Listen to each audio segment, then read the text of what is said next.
നമുക്കൊരു ബ്രെഡ് ഉണ്ടാക്കിയാലോ with no maida and no wheat floor.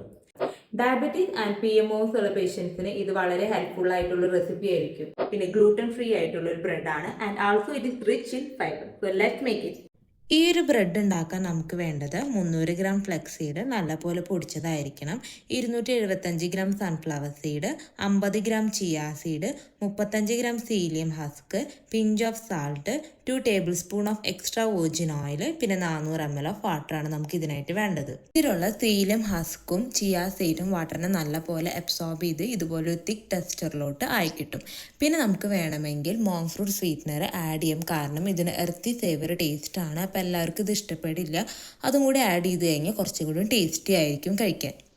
പിന്നെ ഇത് കുറച്ച് നേരം റെസ്റ്റ് ചെയ്യാൻ വെച്ചതിന് ശേഷം ബോൾസ് പോലെയാക്കി ബേക്കിംഗ് ട്രേയിലോട്ട് മാറ്റാം. ഒരു 60 മിനിറ്റ് ആണ് നമ്മൾ ബേക്ക് ചെയ്യാൻ വെക്കേണ്ടത്. പിന്നെ ഒരു എക്സ്ട്രാ 10 മിനിറ്റും കൂടി നമുക്ക് ഓവനിൽ കീപ്പ് ചെയ്യാം. And here is our gluten free fibre rich bread. അപ്പോൾ എല്ലാവരും ഇത് ട്രൈ ചെയ്ത് നോക്കാം.